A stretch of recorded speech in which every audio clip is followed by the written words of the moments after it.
ନମସ୍କାର ବନ୍ଧୁଗଣ, ଓଡ଼ିଶା ସରକାରଙ୍କ ତରଫରୁ ଏକ ବଡ଼ ନିଯୁକ୍ତି ସୁଯୋଗ ଆସିଯାଇଛି। OSCSC ତରଫରୁ 51 ଏକ୍ଜିକ୍ୟୁଟିଭ୍ ଗ୍ରୁପ୍ ସି ପଦବୀ ପାଇଁ ବିଜ୍ଞପ୍ତି ପ୍ରକାଶ ପାଇଛି। ସବୁଠୁ ବଡ଼ କଥା ହେଲା ଏହା ଏକ ସମ୍ପୂର୍ଣ୍ଣ ରେଗୁଲାର ସରକାରୀ ଚାକିରି ଏବଂ ଏଥିରେ କୌଣସି ଇଣ୍ଟରଭ୍ୟୁ ନାହିଁ। ଯଦି ଆପଣ କମର୍ସ ବା ଫାଇନାନ୍ସରେ ଗ୍ରାଜୁଏସନ୍ କରିଛନ୍ତି ତେବେ ଏହି ସୁଯୋଗ ଆଦୌ ହାତଛଡ଼ା କରନ୍ତୁ ନାହିଁ। ଆଜିର ଏହି ଭିଡ଼ିଓରେ ଆମେ ଏହାର ଯୋଗ୍ୟତା, ଦରମା, ସିଲାବସ୍ ଏବଂ ନୂଆ ଯେଉଁ ଅପଡ଼େଟ୍ ଆସିଛି ସବୁ ଆମେ ଆଲୋଚନା କରିବା। ଭିଡ଼ିଓକୁ ଶେଷ ପର୍ଯ୍ୟନ୍ତ ଦେଖନ୍ତୁ ଏବଂ ଚ୍ୟାନେଲକୁ ସବସ୍କ୍ରାଇବ୍ କରିକି ରଖିଥାନ୍ତୁ। ଏମିତି ଜବ୍ ଅପଡ଼େଟ୍ ଆପଣମାନଙ୍କ ପାଇଁ ଆସୁଥିବ। ତ ଚାଲନ୍ତୁ ଆମେ ଷ୍ଟାର୍ଟ କରିବା। ମୁଁ ଆପଣମାନଙ୍କୁ ଗୋଟିଏ ଗୋଟିଏ କରି ସବୁ ଦେଖାଉଛି। ତ ପ୍ରଥମେ ରହିଲା ମୋର ଆପ୍ଲାଇ ଡେଟ୍, ଯେଉଁଟାକି ଜୁଲାଇ 14ରୁ ଷ୍ଟାର୍ଟ ହେବ ଆଉ ଲାଷ୍ଟ ଡେଟ୍ ରହୁଛି ଅଗଷ୍ଟ 13, 2026। ଆପଣମାନେ www.oscsc.in ଆପଣମାନେ ଅନଲାଇନ୍ କରିପାରିବେ। ତ ଏଜୁକେସନ୍ କ୍ୱାଲିଫିକେସନ୍ ରହୁଛି +3 BA ଆପଣ କରିଥିଲେ କରିପାରିବେ। ତା ସହିତ 50% ମାର୍କ ଆପଣମାନଙ୍କ ହେଉଥିବା ଦରକାର ଓ ଆପଣମାନେ ତ ଜାଣିଥିବେ ଓଡ଼ିଆ ଭାଷା କହି ଲେଖି ପାରୁଥିବା କଥା।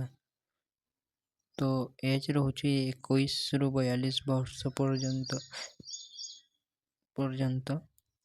1 ଜାନୁଆରୀ 2026କୁ ମାଗୁଛି ଏଜ୍। ଓ SC/ST ମାନଙ୍କ ପାଇଁ ଏଜ୍ ରିଲାକ୍ସେସନ୍ ରହିଛି 5 ବର୍ଷ। PW ପ୍ରାର୍ଥୀମାନଙ୍କ ପାଇଁ ମଧ୍ୟ ରହିଛି 10 ବର୍ଷ।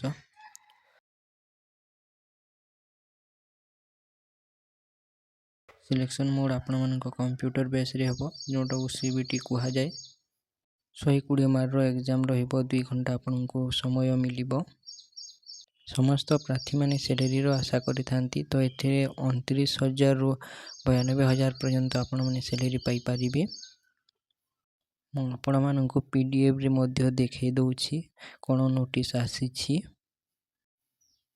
ଇଏ ହେଉଛି ଫୁଲ୍ ନୋଟିସ୍ଟା, ଆପଣମାନେ ଦେଖିପାରୁଥିବେ ଓଡ଼ିଶା ରାଜ୍ୟ ଯୋଗାଣ ନିଗମ ତରଫରୁ।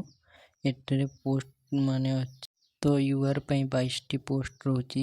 SC ଓ ST ପାଇଁ SC ପାଇଁ 10ଟି ପୋଷ୍ଟ, ST ପାଇଁ 11ଟି ପୋଷ୍ଟ ରହୁଛି। ମନେ ରଖନ୍ତୁ, ଏଥିରେ SC/BC ପାଇଁ କୌଣସି ପୋଷ୍ଟ ନାହିଁ, ତେଣୁ ସେମାନେ UR କ୍ୟାଟେଗୋରୀର ଆବେଦନ କରିପାରିବେ। ତ ଚିନ୍ତା କରିବେ ନାହିଁ SC/BC ବାଲି। ତେବେ ବିଳମ୍ବ ନକରି ଯଦି ଆପଣମାନେ ଯୋଗ୍ୟତା ହେଉଥିବ ତାହେଲେ ଫର୍ମ ଆବେଦନ ନିହାତି କରିଦିଅନ୍ତୁ। ଯଦି ଆପଣମାନଙ୍କର କୌଣସି ପ୍ରଶ୍ନ ଥାଏ ତେବେ ତଳେ କମେଣ୍ଟ ବକ୍ସରେ ନିଶ୍ଚୟ ମୋତେ ପଚାରନ୍ତୁ। ଭିଡ଼ିଓଟି ଭଲ ଲାଗିଥିଲେ ନିଶ୍ଚୟ ଲାଇକ୍ ଏବଂ ସବସ୍କ୍ରାଇବ୍ କରିଦେବେ।